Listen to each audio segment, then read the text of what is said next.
quite vague. There's no way that a child should ever have to mourn the loss of their mother and father, whom they was just at home with, and now being taken and thrown over the field because they choose that they should not be here because they feel that every last one of them are criminals. But yet, we have a president that's sitting in the office who have been proven to be a criminal, and he's not even a legal person here in the United States itself, nor is his wife, nor is his... Yes, he is. Donald Trump is a legal U.S. citizen. Melania Trump is also a legal U.S. citizen. She has an Einstein visa, which, again, you can argue how she got it. She was probably to get it, but whatever, she got it, right? So she probably got an Einstein visa to get it, right? Or she probably did something crazy to go get it, but she does. She has an Einstein's visa, which is usually granted toward individuals who do extraordinary things in science, or they have like won a Grammy, an Oscar, like an EGOT, like they won a Grammy, an Oscar, or they won like a gold medal. Like typically those things can get you the visa that Melania Trump has. So him saying these things, now you're sounding like you're telling us falsehoods. Why are you telling the people who you are asking to duly elect you, why are you telling us falsehoods? You're starting off by not disclosing the things that you do on a regular daily basis, which I believe. I believe he does community activism every day. I just want to see it. And now you're trying to come here and say the president's here legally. He's not here legally. That's not true. I don't like Donald Trump, but I'm not going to lie on the guy. You know what I mean? I don't like him, but I'm not going to sit here and lie on him and be like, oh, he's a legal alien. No, he's not. He's a fucking president. Come on. Why haven't he been thrown out here? This is good to me. This is good to me. Thank you, Mr. President. This is good to me. Are you open? Nitra's so kind. I love Nitra. Y'all know I love Nitra real bad. She's so kind. But I do like Nitra a lot. Y'all know I do. I want to meet her one day. But this guy is not being very totally truthful just based off his interview alone. For basically networking. Yeah, I'm recapping. And working like network work, and will you be contributing from your own funding, your own pockets? Are you open to helping out? So I've already contributed to my pockets. We was raising $40,000. Now we are down to $36,000. The only thing I received from anybody in the public was 21 cents, and I told you guys when I received that, the threat came with it, and I sent it back. So no one has supported me. I've been supporting my own campaign out of my own pocket.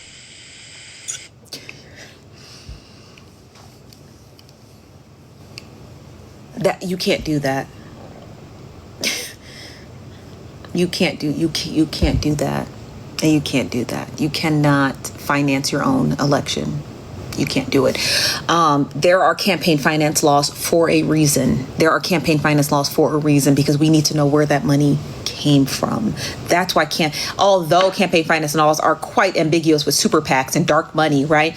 But there's still a level of, we gotta see where that money came from. So him saying he financed his own campaign is not a flex. It's quite illegal. It is the most illegal thing that you can do.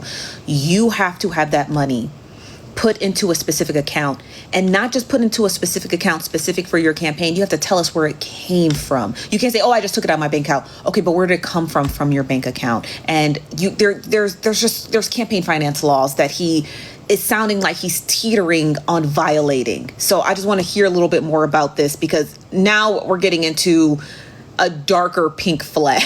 We're not at a red flag yet, but these are darker pink. Come on, somebody. This is good to me. So this is Cash App donation. What's that? Give me a moment where you were vulnerable.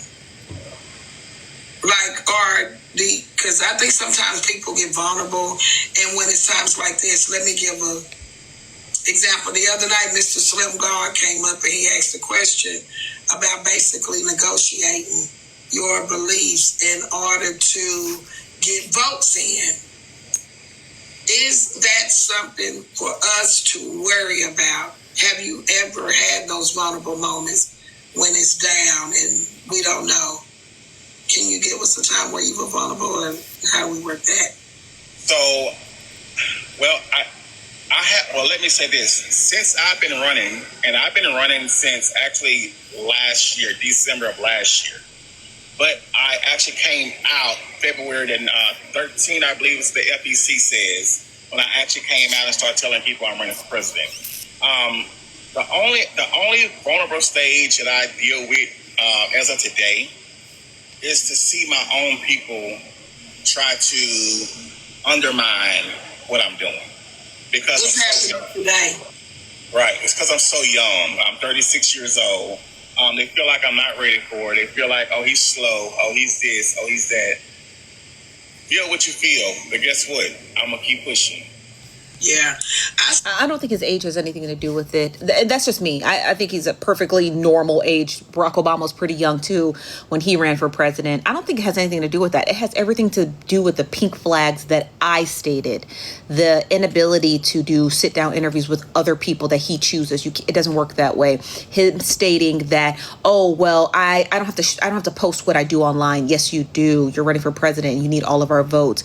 And then him saying, oh well, I go door to door and people in my neighborhood, they know me, but you're not going to 330 million doors. So what's that about? And then the whole issue with him funding his own campaign. I need to see those books. I need to see those books specifically. Now he is running for president, so he is required by the FEC to disclose all of that money that he has gotten.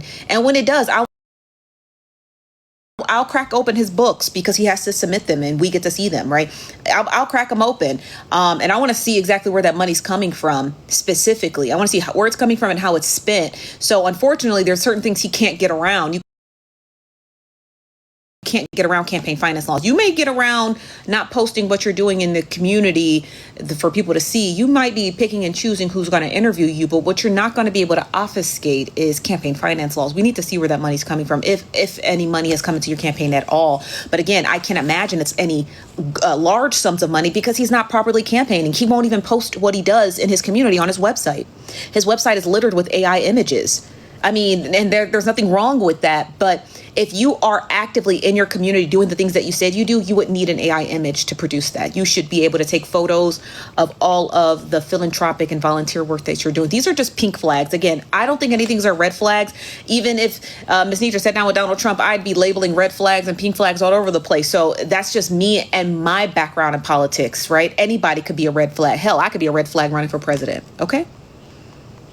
Like now, just even some of the comments, it's just that people just are who they are. But one thing you just said, you have to keep pushing. You're 36 years old, and to even have a mind frame to want to run for president. Thank you guys for the gift. And so I salute you, because a lot of people don't have that boldness. What makes you think that you have the capability of handling such a big duty at such a young age? Because you would still be less than 40 if God bless you to make it to this seat. Yes, ma'am. Well, let me say this right here. For a long time, I have shut down prisons that felt that they would never be shut down. I'm responsible for shutting down 36 prisons. I want to see that. That is very specific. And I'm going to write that down because that is a note that I would like to take. He stated that good evening, Maddie J. Good evening. He said he shut down 36 prisons. So let me see. He didn't say county jails. He said prisons. Okay. That's a big number. So let's see if he gives us an answer. Louisiana, Texas, and Mississippi. On my own. Okay, let's rewind it back. Down prisons that felt that they would at such a young age. We're gonna rewind it back. Still be less than 40 if God bless you to make it to this seat. Yes, ma'am. Well, let me say this right here. For a long time, I have shut down prisons that felt that they would never be shut down. I'm responsible for shutting down 36 prisons. He said 36. Louisiana, Texas, and Mississippi. On my own. I had no support. I had no help. I had guards that was looking for me. I had judges that wanted my head. I had district attorneys that was trying to do everything they can. They was finding charges. They was walking around my house. They was doing everything they can to to stop me from running for doing what I was doing. Okay? So let me tell you this right here. I'm never afraid of nothing. I need you to elaborate on those prisons. Thank you, our RCV Graves. Yes, we're sitting down listening to an interview with a guy by the name. Every time I show this picture, this jacket is sending me. His name. Why is his jacket off? His name is John Roberts Badger, and he's running for U.S. president in 2028. I'm going to just show you the interview again. So we're listening to his interview. He said now with Miss Nitra over here on TikTok, and he talks about how the jacket is sending me. It's cute. It's funny. He's talking about how he had closed down 36 prisons in, what did he say? He said Louisiana, Texas, and Mississippi. The jacket is sending me. I need to know which prisons these were. That's all. Just tell me which prisons and how did you do it, right? If you can shut down 36 prisons, I would love to see you share that information to help other governors who might be left-leaning or very, libertarian, who also want to shut down these prisons. They will probably want to know, how did you do it? That come against me. Because I remember, I tell y'all all the time, I am the will of God. I just lead him to guide me. And I'm going to be okay. I cannot worry about what people feel about me. I do have death threats all the time. I don't have security a lot of times around me. But I do have Jesus and my peacemaker of all understanding. And with that, I understand. Woo, I understand. Yes, this is so good to me. And I really am so thankful for this opportunity. And someone corrected me. I said, when you make president. Thank you downstairs.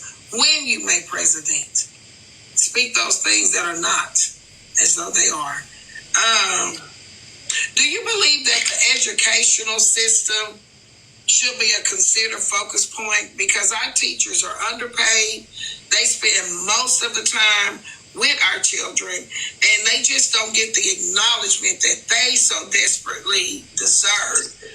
What can we look forward to when it comes down to the education system? So I'm going to assume that you didn't read my message I sent you in your inbox. Because No, sir, I didn't. My first policy is about education. Giving teachers raises was one of my biggest policy. I actually feel not only giving them raises, because we have to be careful with who we give a raise to. Children are actually out there. Some of our teachers are actually out there doing the work. And then we have some of those teachers, like what I had to deal with. I had a lot of them tell me I wasn't going to be anything. I wasn't going to make it. I wasn't going to be this. I wasn't going to be that. So that is one of the things I want to make sure we can take care of. But another thing I also said we was going to do is I want cameras in every last room so that we can see how our money is being spent on our children and ourselves, because we are taxpayers. And we should have the right to know if our teachers are in there teaching our children on how to be something we're not raising them to be, or how to do something that we sent them to school to do. And that's to learn. And if I'm going to give them a raise, I'm going to know what you're doing in those rooms. Simple as that. Not only for that, that don't just stop there. That goes for the medical centers. That goes for the police departments. Yes, police departments have a recording on them, but we see them cover them all the time. We see them cut them off. If they cut them off in a line of duty, they will immediately be fired and prosecuted. Immediately. Likewise for a teacher, likewise for a doctor. There's too much going on when it comes to discolor skin in those sectors, and I'm sick of it. Okay. So before we get into him ranting, I'm a little curious about that prison closure. So in Louisiana in 2012,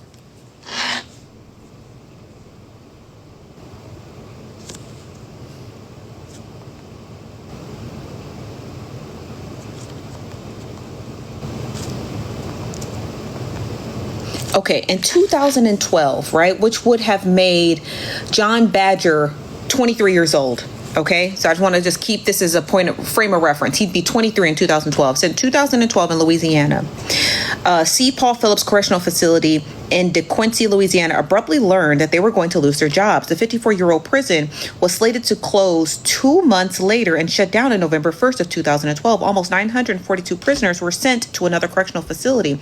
Closing Phillips will save an estimated $2.6 million fiscally in the department. Quincy city officials weren't happy about the prison closing, and they said, we're going to lose about 320 jobs and people's livelihoods. What do you mean? The Louisiana had previously closed a 498-bed facility in earlier July of 2012. The closure was due to budget cuts. Some of the prisoners were transferred to parishes jails where it was less expensive to house them. That's an estimated $5.7 million fiscally that the state had saved. The governor stated, we're going to be much more efficient in providing the same level of service, but substantially less cost. Unfortunately, it does impact our employees, and several hundred prison workers were laid off because of the closures. The legislators had tried to stop it, but ultimately they failed when Governor Bobby Jindal killed the appropriations for it to survive. There's only 2 prisons closed in Louisiana in 2012. He would have been 23 years old, and they were due to budget cuts. So that's just one state. If I don't like catching people in lies, okay? There's only 2 prisons closed in 2012, which would have made John Badger 23 years old. How the fuck was he closing prisons at 23 years old? If he had, that is a miracle. I want to know how he did it. How did you convince the governor to cut the budget to close these 2 facilities? Okay. So that's just the state of Louisiana. We can go to the state of Texas, which we know don't close shit. He also stated he closed prisons in the state of Texas in mid-July 2011, which would have made John Badger 22 years old. Texas lawmakers voted to close the Central Unit Prison in Sugar Land, where over 1,000 prisoners were relocated. They closed another prison in 2013. They only had 2 prison closures in 2011 and 2013 because of budget cuts by the state legislature. If this man had closed 23 prisons, how did he do it? That's just 2 states. I'm not even going to look into Mississippi. I can guarantee you it was more budget cuts. Okay? Let's continue this interview. That is a red flag. Y'all got to give him time to let him cook. Let him cook, y'all. He touched every ground. Teachers, medical, police.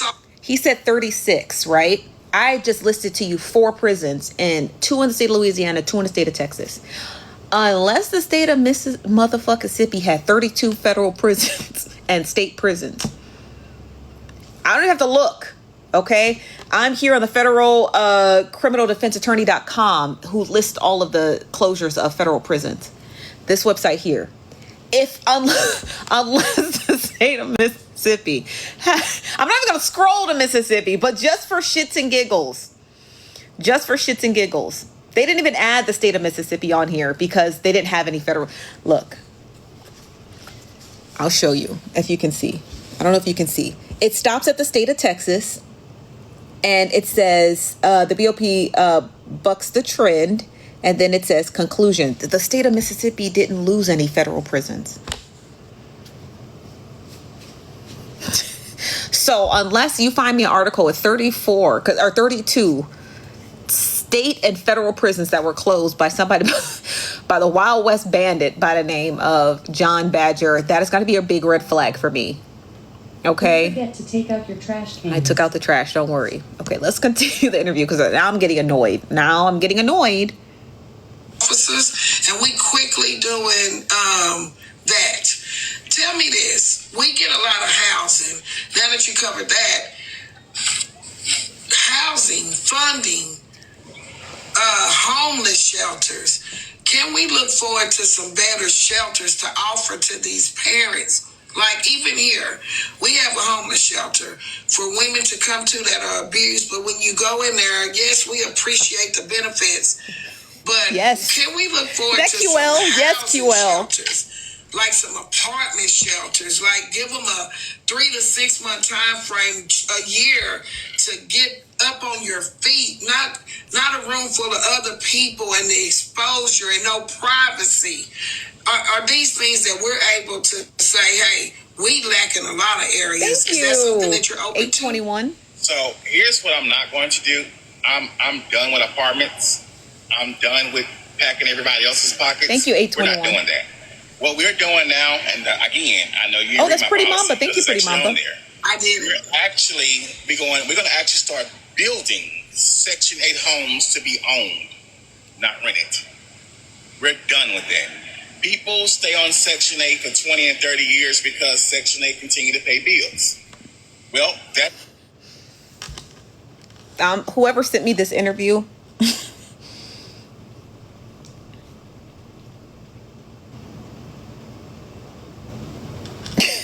whoever sent me this interview,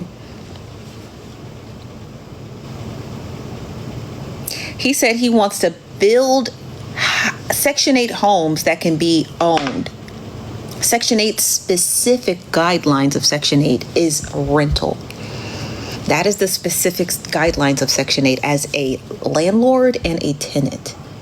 Could he invest more money into HUD loans for first-time homebuyers? Yes. Can he turn Section 8 homes into home ownership? No. And anybody who took 2 fucking minutes to read the guidelines and policy of HUD would know that. They would know that. They would quite literally know that. They would know, oh, okay, well, we would just expand HUD loans. Okay, we can invest more money in HUD loans, or we can keep the pot of loans that are distributed through HUD relatively the same, but we can lower interest rates for first-time home buyers who qualify. That's typically what they do. They do it for VA loans. They do it for all kinds of things. So the national average for home loans is for people like me and you who have pretty good credit and a good amount of money. For individuals who are veterans or who qualify through HUD housing will receive the government subsidized interest rates on those homes. Anybody would know that. I'm not even running for president, and I know that. And it means, like, if you qualify for HUD, instead of paying the 6.4%, which is the current national interest rates for home buying, you would get yours at like 3.2%.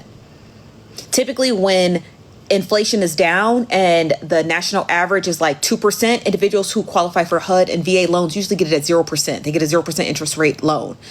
But because inflation is where it is now, that's why, but that's still pretty low, right? They're getting the 15 years ago national average. That is what he's talking. I don't know what this man is talking about. That's how America is able to get rid of a lot of money and take a lot of it and pocket it. Because we put it in programs like this when there's a lot of people out there that's still looking for homes, cannot find them because it's so stacked. But if we start building homes and tell the HUD program, tell Section 8, we're no longer paying for these homes to be rented. We're paying for these homes to be paid for, and that person can build generational wealth out the home that we give them.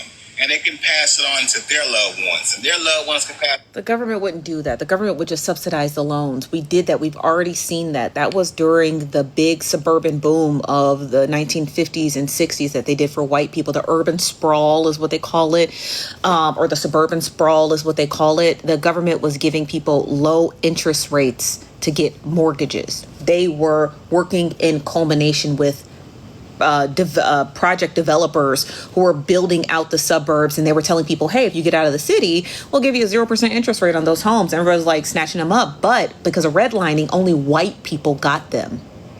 And then we got FDR, and then he got the GI Bill, and then it allowed black people to use their GI bills to be able to go into the suburbs and purchase homes. So that's how that works. This man does not know enough about U.S. history to be running for president. And I understand we got Donald Trump and he don't know anything about U.S. history, but we can't, come on, the iron can't strike twice. On to their loved ones. We are in a community that does not care about us. So we have to understand, you won't give us the 40 acres and a mule, but you will give us what we need when I get there. And that's what I promise you. Right. This is good to me. If you all don't mind being respectful, this is an interview. You're not going to get every question that you so possibly feel like you can get answered today. He is doing a great job So, respectfully, if you all do not mind respecting him. I will say this, Miss Nitra is asking very good questions.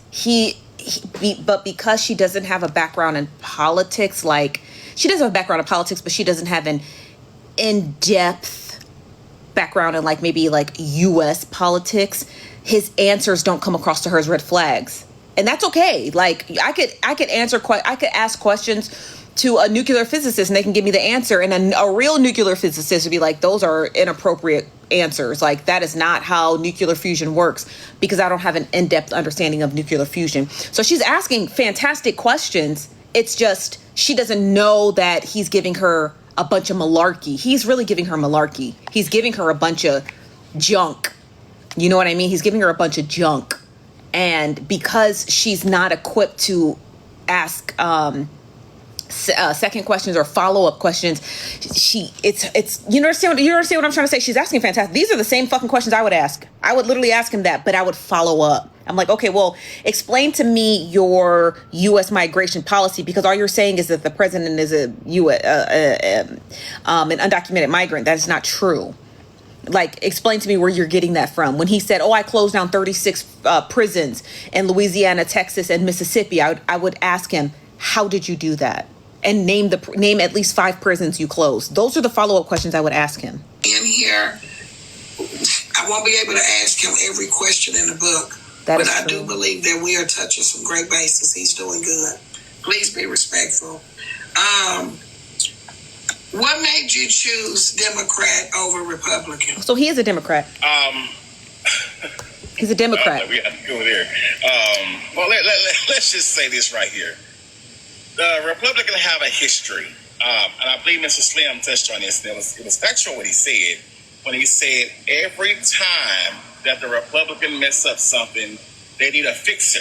We are the fixers. That's Democrats. That's true. And we know that this Republican that's there now have not only tilted over the bucket, but took it and threw it outside and misplaced it.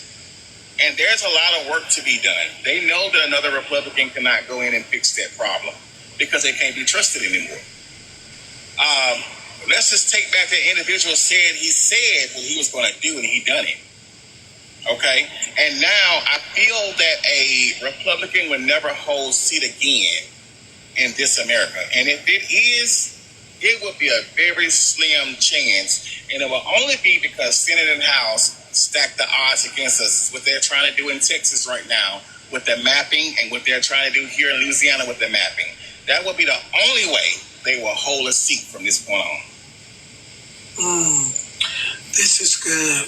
This is good. It doesn't explain why he's a Democrat, but he does give that's a very solid answer, and he's absolutely correct. Nothing he said in that answer was incorrect. The Republicans are trying to stack the seats in the midterm elections. Another Republican, and this is just my synopsis, will probably not get elected to U.S. presidency for quite a few terms because of the damage that had already been done.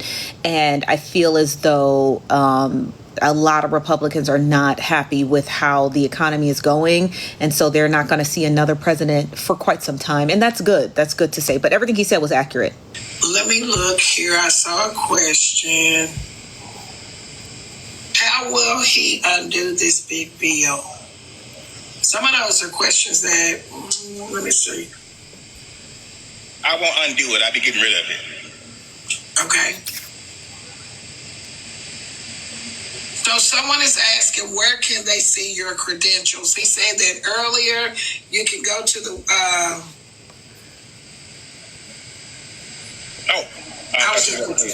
Well, so there is several places you can see my credentials. You can first go to the school themselves, and you can actually Google that person.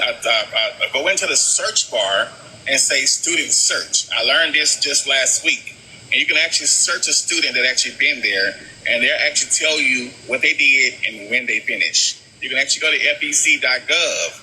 You can actually go to my website at electjohnbadger.com. Okay, let's go to fec.gov because he's telling us where to find his credentials. Okay, I would just prefer you to upload them to your website, but you know what? A girl's got to do what a girl's got to do. So he said go to fec.gov. We went to his website. It's not on his website. Okay, Search all campaign finance data. We're going to get to that in a minute. Let's see.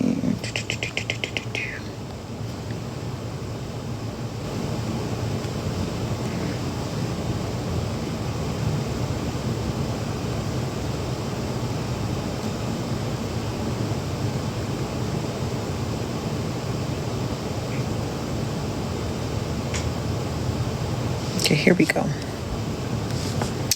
All right. Well, let's not skip that. We'll let's get to everything. Okay, so they said about the candidate information. He's just a Democrat.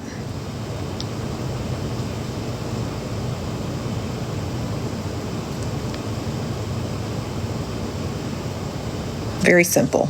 Okay. Let's go to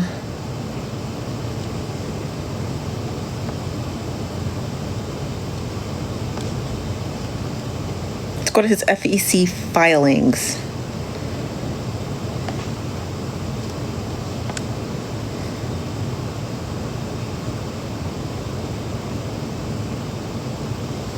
Okay, there's nothing there too interesting. Let's see how much money he's raised.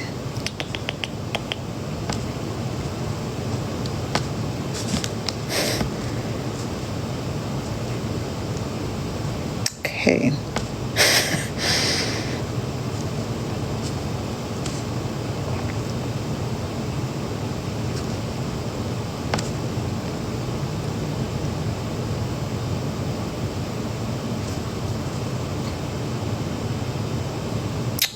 Okay. Well, he hasn't raised anything yet. I'm going to show you so you don't be like, oh, no, so you're just being mean. I'm not being mean. It's right here. So under finances, it says we don't have John Badger Roberts for 2027 through 2028. It said they could be uploading, but we don't have anything. We're going to go to year 2025. And again, they don't have anything for how much he's raised. He did start his election, so that's okay. But the reason why it's kind of concerning is because he did state that he had used his own $40,000 and now he's down to $36,000. So we'll just wait for those filings to come in. When you go here to the website, you can click. This is very important just for any candidate. You can click money raised. You can click cash flow, and you can click cash summary. So you can click all of those, how much he raised, how much he spent, and his summary. He hasn't not uploaded those yet, so we don't have those. So when he does, we'll be able to see them, but they don't tell his credentials. Now I want to make that clear. These don't tell his credentials. FEC is specifically for campaign finance munyon. So he said that we can check here. It is not here. You cannot check here for his credentials, at least not where I saw, but I'll try again. Give me a second. I'll try again. Maybe I'm just ignorant to the website, but I truly am not. But let's try again. So we're just going to go search. Yeah.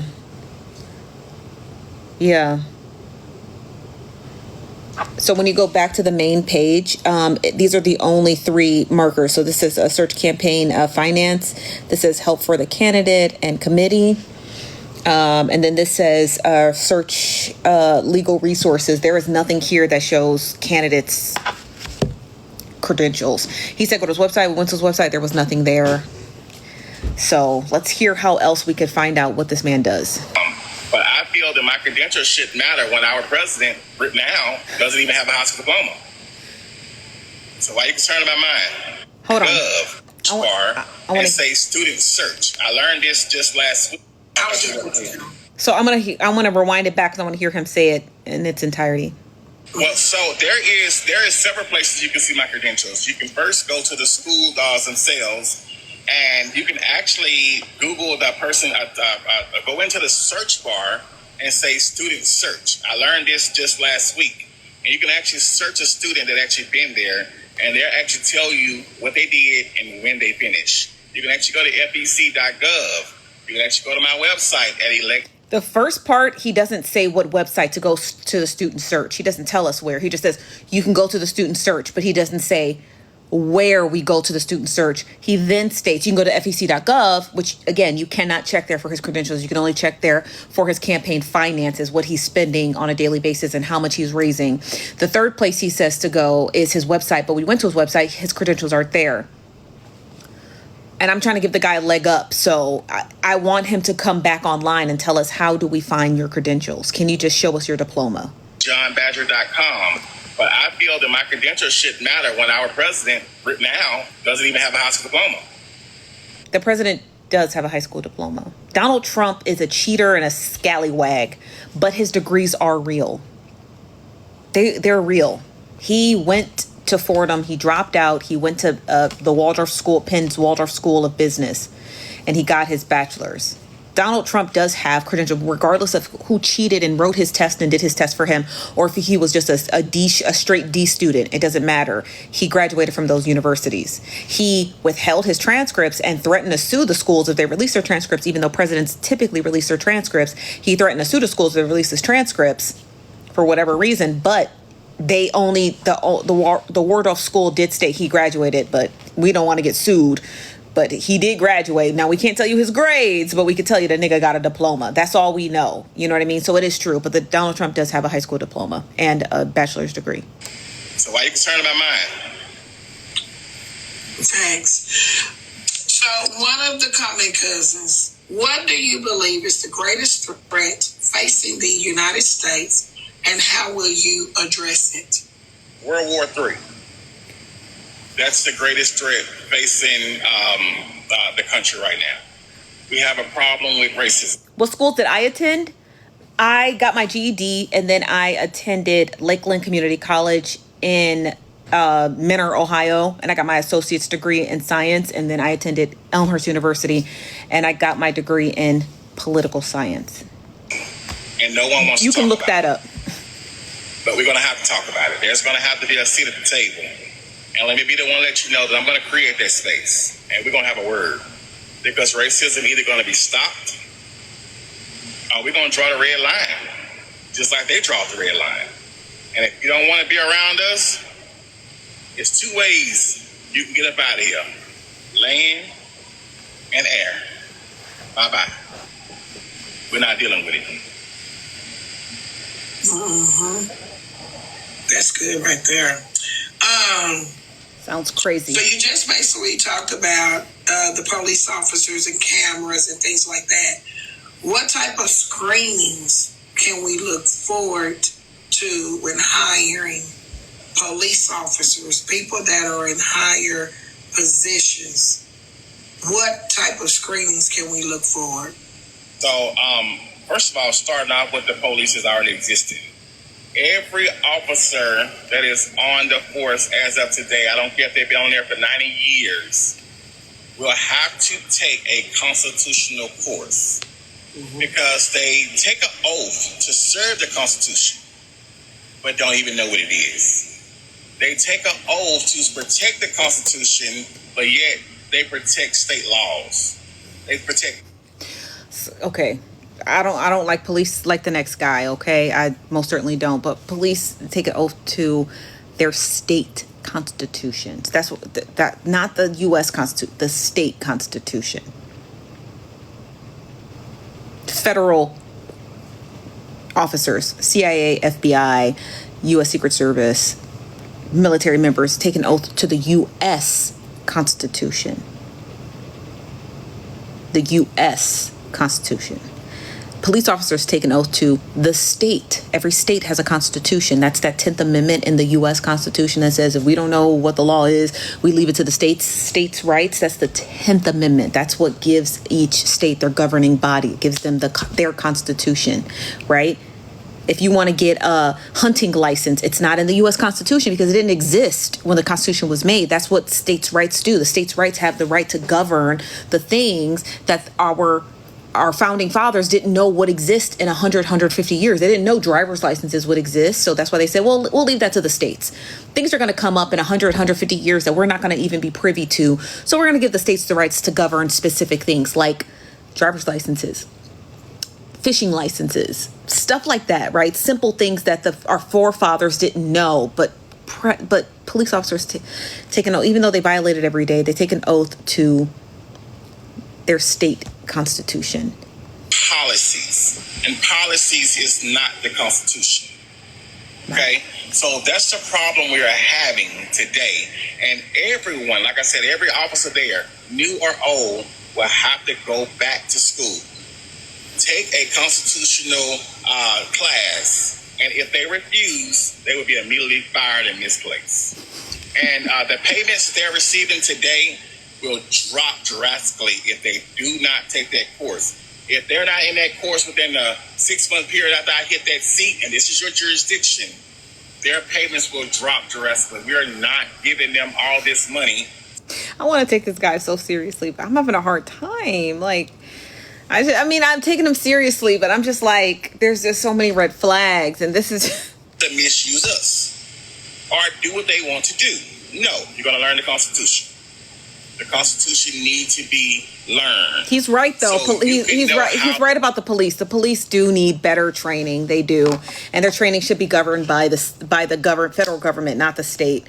But they're going to fight you tooth and nail on that. But I mean, I see where he's going with it. To actually do your job and stop lying and saying you're going to protect the Constitution when the Constitution has hurt us for 400 years and continue today. Roro, please, not right now, Roro. So, Not right now, Roro. seeing the things that has happened with our elect official now, Mr. Donald Trump, and seeing how pretty much anything is allowed now in politics.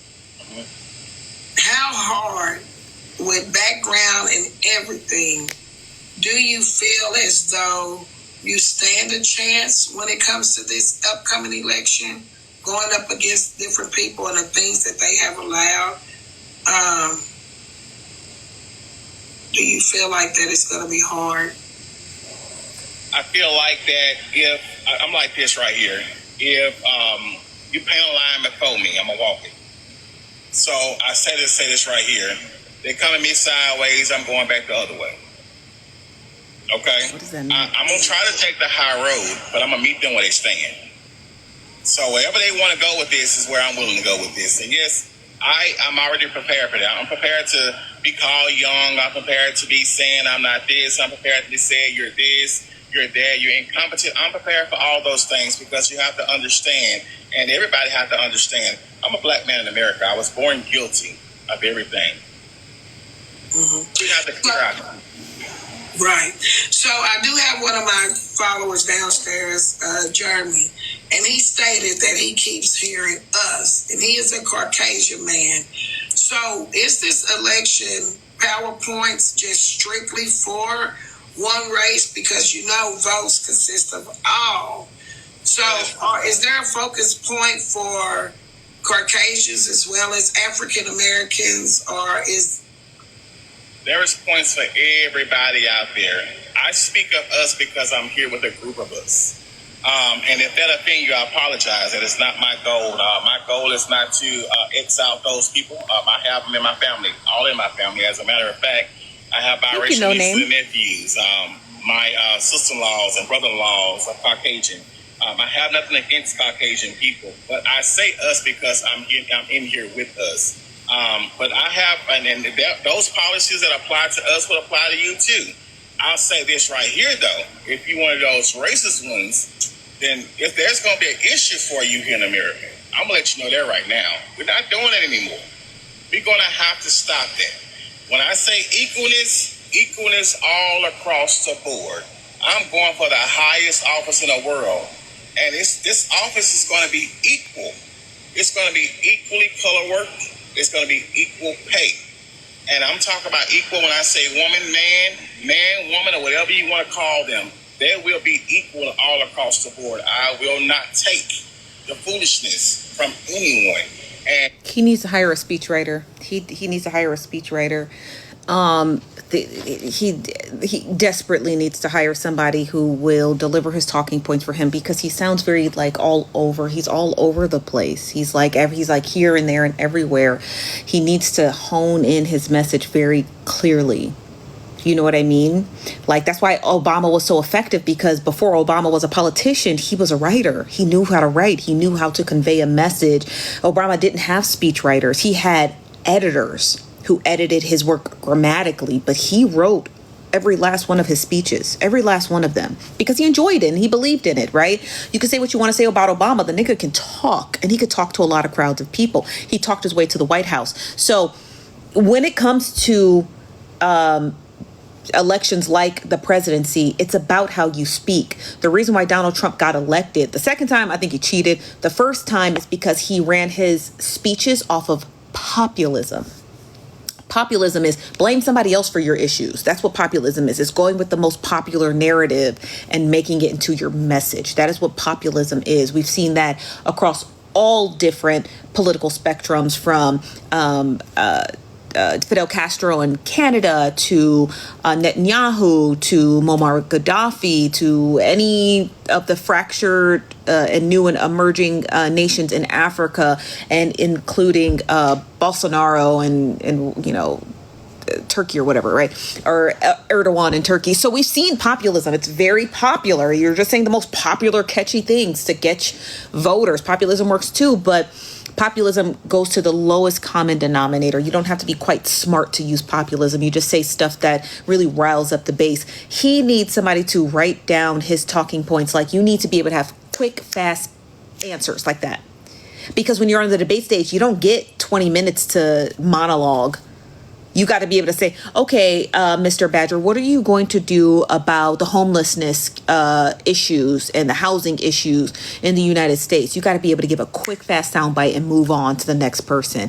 You know, we want to work with the Department of HUD and state and local governors in order to be able to maximize how much money we give to HUD using already distributed tax dollars. And we want to make sure we appoint individuals across all the states to make sure that those funds are being used properly, and those housing, albeit they are going to be built quick and fast, we want to make sure they're also efficient and safe to get people into housing quickly. We're also going to be working with different, you know, individuals in finance to make sure that dark money doesn't get into our, you know, our pool of homes that we do have available. We can't keep allowing these private equity firms to buy up all the available homes in America. We're going to work with those banks too, to make sure that they're not lending out tons and tons of money, to make sure private equity isn't purchasing the available homes. That's how you get a quick soundbite out. Like, you can't just be like, and you know what? And he's monologuing at this point. You got to give people the answers they want to hear quickly, because that's how votes work. You're only in the voting booth for 5 minutes. I'm not in the voting booth listening to your entire speech. And these high-ranking jobs you see all across the board, it's all Caucasian. We're not doing it anymore. When I say equal, there will be equal everybody. If you can, I don't know. Okay, and then the last point I wanted to make before I hit play, he also needs to start talking about meeting people in the middle. That is how a presidential election is won. You already have your base. You already have the people who are going to vote for you. They're called line item voters. If you're a Republican, they're going to vote for Republican. They don't really care what you say. If you're a Democrat, they're going to vote a Democrat. Those are line item voters. That means that when they get in a voting booth, they just go down the line. You don't have to worry about them. You have to worry about the group of undecided voters, the independent voters in the middle. So when he says polarizing stuff like, well, we're not going to let Caucasians do this. Yeah, understandable. You may not, but you got to wait till you get to the White House to start issuing those type of talking points. When your voting base is corely in the middle, you have to talk to everyone like they all matter, even if it's a lie. I'm not saying lie. I'm just saying talk to everyone like it matters. Like, oh, when the person in the comments asks, are these talking points only for black people? I'm a white guy. I assume that person's a white guy. That's what Ms. Nitra said. His answer should have been, my policy is for everyone. My policy is to make sure everyone isn't ostracized. He's talking specifically about, oh, because that stuff is done. We're not doing that no more. That makes white people feel threatened. And those are probably the votes that you're going to need. You know what I mean? You don't know who's listening to you. And now you have these sound bites floating all over the place. Now we have these sound bites And now these sound bites are going to be floating all over the goddamn place. You can't talk like that to voters who are undecided and confused. You just got to pander to everyone in the middle. If you're a Democrat, you're already going to have your Democratic voters. If you're a Republican, you already have your Republican voters. Those are not your focus. Your focus is the people in the middle who decide elections. Independents and undecided voters decide elections, not people who are already separated down the party lines. It's that simple. And he's talking crazy. Let's just keep it real. And I understand someone said, being a Caucasian, that they didn't feel like my policy was for them. Let's keep it real. For 400 years, we haven't had no policies. Mm-hmm. So I'm going to run for my people, but I'm protecting you as well. So I had a question. He's already answered about the immigrants. I'm sorry. We already covered that. So gun violence, PP violence, open carry states, things of that nature. And I do believe that the government got a little loose with the gun laws. What is it about the laws that you like and that you dislike? And do you feel as though there needs to be a change with the open carry states? Being where I am today, and I say this because I have experienced this myself, here in Louisiana, certain people can go in stores. Tap the screen if you guys can. Is it good to you? Because it's interesting to me. Okay, tap the screen if you can. Carrying outside, and certain people can't. They become a threat when they go in certain stores, and they're carrying like the person just walked out of there. There's a possibility that the police might be called on you. There's a possibility that you might be unalive. So there's a good question. Again, I said the law should apply to everybody. Now, here's what I will say. Open carry into public places should not be a thing anymore. Because now, the way things are going, where churches are being... And there he has lost his election. You cannot talk to 2A people like that. Those are people who support the Second Amendment. You can't talk like that. Those 2A people are crazy. And mind you, the majority of individuals who own hand pew-pews are liberals. California has the most pew-pew owners. Here in Arizona, pretty liberal state. A bunch of wild liberals with pew-pews. Not wild like they're shooting people and stuff, but you understand what I'm trying to say? People are being attacked in the streets. I feel that anytime a person bring a weapon to a public place, they bring it there for a reason. And that's true. Those reasons, and clearly, if we look in our past, anytime a Thank you, Tyra. was bought to a school, it was utilized. Anytime a pium was bought to a mall, it was utilized. Anytime a pium went to a church, it was utilized. Anytime one came to a protest, it was utilized. So I feel that we should restrict gun laws to a minimum. I feel that it's okay for anybody that want one to take care of their home and vehicle. But once you go into a public place, if you don't know how to put your set up and throw your hands, stay at home. Right. One of the Cutman cousins proposed a question about the United States.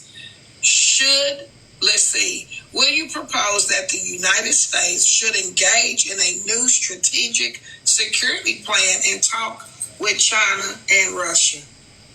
Yes, most definitely. I've already, again, that's in my policy. We actually want to get this tariff. His policy is not published on his website, just an FYI. Down. One of the reasons why we want to take off the tariffs so that we can lower the housing projects, so that we can lower the buying projects and cars and everything. Because if the new America want to be purchasing, we need to make sure we're not purchasing in a high rank. We need to bring that down. We need to talk to China. We need to talk to Russia. We need to talk to those people. We need to make sure. Tariffs don't have anything to do with housing projects. I want to make that clear. Tariffs don't have anything to do with, I don't know where he got that from. Tariffs have nothing to do with housing projects. Housing projects are already built. They're pretty old and decrepit. Tariffs have to do with building of new homes, your clothes, your shoes, gas prices, the manufacturing of cars, steel, That is where tariffs come in, because for the longest time we've been living in free trade, right? You trade with those countries and it does better for your economy if you can trade for free without adding a whole bunch of taxes on it, because tariffs get pushed on to you and me. But tariffs have nothing to do with housing projects. I don't know where he got that from. Sure that they understand, hey, look, we don't want no problems with you. He's gone. New person. I'm going to need some new things. Bring us, we're going to drop these tariffs. If they're willing to work with us, we will work with them. If not, oh well. We're going to keep on pushing. I got to get... He said, oh well.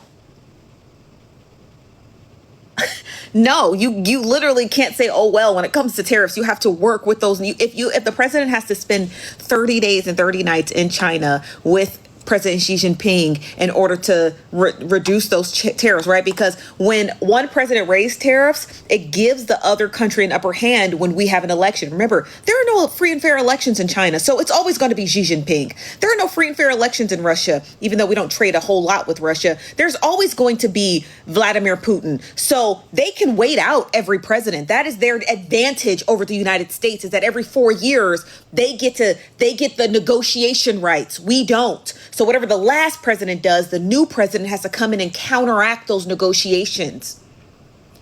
And Xi Jinping has the upper hand because he's like, I'm always going to be here. Y'all going to run through 30 motherfucking presidents. I'm still going to be president of China, right? So I get to see what every single president does. Therefore, I have the upper hand. So him saying, oh, well, you can't, oh, well, tariffs. That gets pushed onto the people. So you have to talk about, no, I will aggressively negotiate with China. I will reduce tariffs immediately, because China could legally say, no, you can keep tariffs where they are. We're just going to raise ours. And you could be fucked as a president. So you can't just say, oh, well. There's no oh, well when it comes to tariffs, because tariffs govern the economy. If I have to pay more in tariffs, I have less money to spend in the economy. I have less money to shop at local stores. I have less money for groceries. I have less money for activities like going on vacation or going to just buy random things, which boosts the economy. Me having extra liquid money boosts the economy, because in economics, it counters in people frivolously spending. That's what boosts the economy. If I see a new nail tech or lash tech on the corner on my street and I have extra cash, I might get my nails done. I might get my hair done. That boosts the economy. Okay? If I have extra cash and I go to the store, I was like, you know what? I will go shopping today. Fuck it. You know?